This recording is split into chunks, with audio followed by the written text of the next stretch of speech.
Hello viewers, কেমন আছো সবাই? আশা করছি সবাই ভালো আছো। আজকে আমি আমার মা বাবার সাথে একটু ঘুরতে বেরিয়েছিলাম। আমরা অলরেডি বেরিয়ে পড়েছিলাম। বেরিয়ে সাথে সাথেই আমরা টোটোতে করে সাঁতরাগাছি স্টেশনে চলে গেছি। এই যে দেখতে পাচ্ছ, আমরা অলরেডি সাঁতরাগাছির ওভারব্রিজের উপর দিয়ে যাচ্ছি।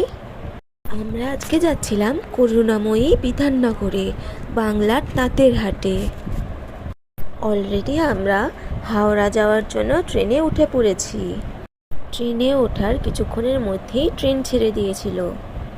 হাওড়া পৌঁছে আমরা মেট্রো স্টেশনে অলরেডি চলে গেছি। মেট্রো করে আমরা যাচ্ছি করুণাময়ী স্টেশনে। বাবা টিকিট কাটতে গেছিল, সেই সুযোগে আমরা একটুখানি সেলফি তুলে নিচ্ছিলাম।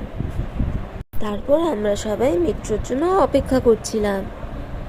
মেট্রোয় ওঠার পর দেখছিলাম এই সেই দৃশ্য যেটা গঙ্গার নিচে দিয়ে যাচ্ছে। অবশেষে আমরা এই তাঁতের মেলায় চলে এসেছি।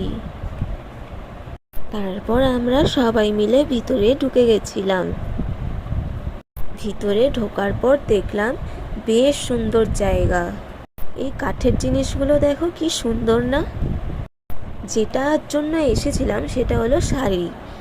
বিভিন্ন কালেকশনের শাড়ি আছে, দেখতেই পাচ্ছ তোমরা। সাথে এখানে দেখলাম সুন্দর সুন্দর হ্যান্ডমেড জুয়েলারিও আছে। এইখান থেকে আমি চুড়ি আর একটা কুলোর হার নিয়ে এগিয়ে গেলাম শাড়ির দোকানের দিকে। বিভিন্ন শাড়ির দোকান ঘোরার সময় হয় আমার শাড়ি পছন্দ হচ্ছিল না, না হলে মায়ের পছন্দ হচ্ছিল না। সেই জন্য আমরা ফিরে আসছিলাম সেই দোকান থেকে। অবশেষে সেই দোকান, দেখতেই পাচ্ছ শাড়িটা এখন প্যাক করা হচ্ছে। অবশেষে এই শাড়িটা পছন্দ হতে আমরা নিলাম। তোমাদের এই শাড়িটা কেমন লাগলো অবশ্যই জানিও। শাড়ি প্যাক করা হয়ে যাওয়ার পর আমরা চলে গেছিলাম খাওয়ার দোকানে। পাপড়ি চাট খাওয়ার পর খুব আইসক্রিম খেতে ইচ্ছা হচ্ছিল, সেই জন্য আইসক্রিমও নিয়ে নিলাম। আমার চকলেট খুব পছন্দ, তাই চকলেটই নিয়েছি। আর তাঁতের শাড়ির হাট থেকে বেরিয়ে পড়ার পর রাস্তায় দেখলাম এত সুন্দর সুন্দর জিনিস বিক্রি হচ্ছে, কিন্তু আমাদের একটু তাড়া ছিল বলে আমরা কিছু না দেখেই বেরিয়ে পড়েছিলাম পরের ডেস্টিনেশনের জন্য। আমার ভিডিও কেমন লাগলো অবশ্যই জানিও। সাথে লাইক, কমেন্ট আর সাবস্ক্রাইব